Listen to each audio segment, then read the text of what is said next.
জাতি জনগোষ্ঠী লেকিন হয় বিরসা মুন্ডা সমাজে গৌরব করে যে আমার মুন্ডা জাতির মানুষ আছে ঠিক তেনেকৈ আপোনালোক পানিকা সমাজে গৌৰৱ কৰে যে দয়াল পানিকা আমাৰ সমাজৰ মানুহ আছিল কিন্তু মই ভাবো সকলোৱে গৌৰৱ কৰিব লাগিব দয়াল দাস পানিকাক লৈ তেনেকৈ এজন বীৰৰ আজি শ্বহীদ দিৱস আৰু আপোনালোক এখন ভিতৰুৱা জাগা মন খুচিত এইটো আয়োজন কৰাৰ কাৰণে মই বিশেষভাৱে সদৌ অসম পানিকা সমাজক কেন্দ্ৰীয় সমিতিক মোৰ ফালৰ পৰা বহুত বহুত ধন্যবাদ জনাইছোঁ ইতিমধ্যে আপনাৰা জানে যে দয়াল দাস পানিকাক হয়তো ভাৰতবৰ্ষত কোনো চিনি পোৱা নাছিল আমিও চাহ বাগিচাৰ মানুহ আমিও চিনি পোৱা নাছিলো বহুতে কিন্তু এই সৰকাৰ দিনত ইতিমধ্যে দয়াল দাস পানিকা কোন হয় প্ৰত্যেক মানুষ জানিবৰ কাৰণে ইতিমধ্যে অসম সরকারে দয়াল দাস পানিকা নামত একটা আঁচনি ইতিমধ্যে আরম্ভ করেছে নিশ্চয় আপোনাক জানে যে আমাৰ উঠি অহা যিসকল যুৱক যুৱতী আছে যি স্কুল কলেজ এৰি দিলে তেওঁলোকে যাতে সৰু সৰু ব্যৱসায় কৰি নিজৰ জীৱন নিৰ্বাহ কৰিবৰ কাৰণে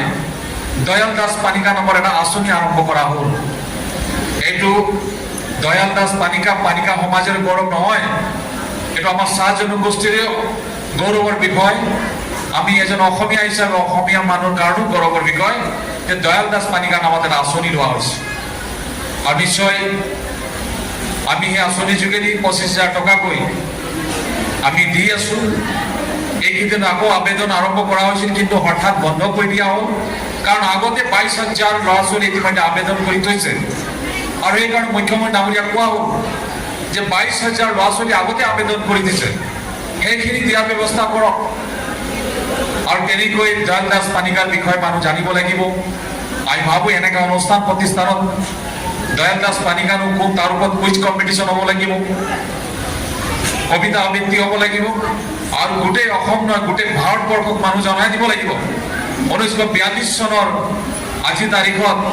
দয়াল দাস পানিকাই গুলি খাই তেওঁ শ্বহীদ হৈছিল তেনেকৈ প্ৰচাৰ কৰিবৰ কাৰণে মই বিশেষভাৱে আমাৰ কেন্দ্ৰীয় সমিতি সদৌ অসম পানিকা সমাজক ভাল পাওঁ জনাইছোঁ আজি আমাৰ বৰহাটৰ বিজয় পানিকাই তেওঁৰ নামত এটা গান তেওঁ ৰচিছিল আৰু আপোনালোক শুনাইছে নিশ্চয় মই ভাবোঁ এই গানবিলাকো ৰেকৰ্ডিং হ'ব লাগে মানুহৰ মুখে মুখে যাতে দয়াল দাস পানিকাৰ নামবিলাক মানুহে যাতে ক'ব পাৰে তেনেকৈ আমি কাম কৰিব লাগিব এইখিনি কথা জনাইছোঁ মই উদযাপন সমিতিৰ বিষয় বিভাগসকল মোৰ ঘৰলৈ গৈছিল আৰু তেওঁলোকক কৈছিলোঁ মই এই মহৎখচিত যদি আমাৰ পানিকা মানুহবিলাক আছে তাত যদি তেওঁলোকে নামঘৰ এটা ধুনীয়া নামঘৰ বনায় তেতিয়াহ'লে মই যিমান পাৰি সহায় কৰিম বুলি কৈছোঁ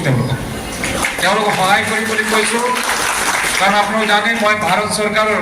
নৰেন্দ্ৰ মোদী চৰকাৰত মই মন্ত্ৰী আছিলোঁ কি মন্ত্ৰী আছিলোঁ মই তেলি হোৱাৰ কাৰণে তেল মন্ত্ৰী দি দিছিলোঁ আৰু লেবাৰ মিনিষ্টাৰ আছিল কাৰণ আমি লেবাৰ হিচাপে আহিছিলোঁ অসমলৈ ছত্তীশগড়ৰ পৰা হয় নাই সেইকাৰণে মই লেবাৰ মিনিষ্টাৰ আৰু তেল মন্ত্ৰীৰ দায়িত্বত আছিলোঁ কিন্তু এতিয়া মই সেই দায়িত্বত নাই এতিয়া মই ৰাজ্যসভাৰ সাংসদ হিচাপে ইতিমধ্যে আজি কেইদিন আগতে উপ ৰাষ্ট্ৰপতিয়ে মোক শপত গ্ৰহণ কৰাইছে আৰু মই বৰ্তমান ৰাজ্যসভাৰ মই সাংসদ হৈ আছোঁ আৰু সেইকাৰণে উদযাপন সমিতিক কৈছোঁ এই মন খুচিত আমাৰ যিসকল পানিকা মানুহ আছে তাত যদি এটা দয়াল দাস পানিকাৰ যদি মূৰ্তি বনায় মূর্তি বুঝি पाइसे ना मूर्ति बोलते ना हाँ एक तो मूर्ति अगर बनाई तो मोर दिखे से मैं जितना सकूं मोर दिखे से मैं हेल्प करूं बोल के ओमल्ला बोले हूं और आज भी बोला 1942 সনৰ ভাৰত ত্যাগ আন্দোলন 20 সেপ্টেম্বৰ তাৰিখে ঢেকিয়াজুলিত ব্ৰিটিছৰ পতাকা নমাই আমাৰ ভাৰতীয় পতাকা উড়াব যাওঁতে ব্ৰিটিছ পুলিচৰ গুলি খাই শ্বহীদ বৰণ কৰে আৰু তেখেতৰ লগতে 13 জন লোকে শ্বহীদ বৰণ কৰিছিল সেইদিনা আমি আজি এই পবিত্ৰ দিনটোত সকলোকে স্মৰণ কৰিছোঁ তেওঁলোক চিৰদিন আমাৰ মাজত জীয়াই থাকিব স্বাধীনতা সংগ্ৰামী হিচাপে এজন শ্বহীদ হিচাপে তেওঁলোক চিৰদিন অমৰ হৈ থাকক তাকে আমি কামনা কৰিছো আৰু যেতিয়ালৈকে চন্দ্ৰ সূৰ্য থাকিব তেতিয়ালৈকে তেওঁলোক আমাৰ মাজত জীয়াই থাকিব, তেওঁলোকৰ আশীৰ্বাদ আমাৰ মাজত থাকিব বুলি আমি কামনা কৰিছো। লগতে আমাৰ পানিকা সমাজৰ পৰা সৰু পথাৰৰ মোহন দাস পানিকা, তেখেতে 1942 ভাৰত ত্যাগ আন্দোলনৰ সময়ত ৰেল বগৰাই ফ্ৰীডম ফাইটাৰৰ উপাধি লাভ কৰিছিলে। তেখেতকো আমি আজি এই শ্বহীদ দিৱসৰ দিনা স্মৰণ কৰিছো, শ্ৰদ্ধা যাচিছো। লগতে আমাৰ মৰিয়নিৰ নানকু পানিকাদেৱ, তেখেতেও অসহযোগ আন্দোলনত ব্ৰিটিছৰ বিৰুদ্ধে বাগানে বাগানে আন্দোলন কৰি লাষ্টত ব্ৰিটিছৰ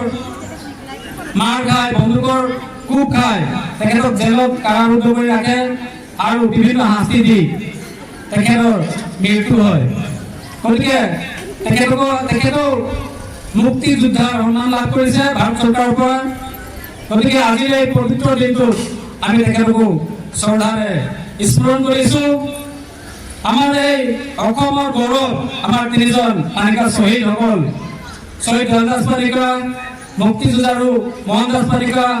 মুক্তি যুঁজাৰু নানকু পানিকা, তেওঁলোকক সমূহ অসমবাসী পানিকা ফালৰ পৰা, গোটেই ভাৰত দেশৰ পানিকা সমাজ ফালৰ পৰা আমি স্মৰণ কৰিছো, বিনম্ৰ শ্ৰদ্ধাঞ্জলি অৰ্পণ কৰিছো। আৰু তেওঁলোক আমাৰ বাবে গৌৰৱ হয় আৰু আমাৰ এই গৌৰৱ আমি চিৰদিন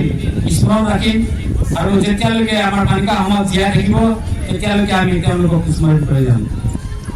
আজি এই শ্বহীদ তৰ্পণ কাৰ্যসূচীত মই ইমানেই কৈ তেওঁলোকক পুনৰবাৰ শ্ৰদ্ধা জনাই আৰু আজি এই শ্বহীদ দিৱস উদযাপনস্থলীত উপস্থিত সকলো আই মাতৃসকলক, ভাইটি ভণ্টিসকলক, পানিকা সমাজৰ বিষয়ববীয়া বন্ধুবৰ্গ সকলোকে শ্ৰদ্ধা জনাই মোৰ চমু বক্তব্য সামৰণি মাৰিছো। জয় অসম, জয় পানিকা সমাজ।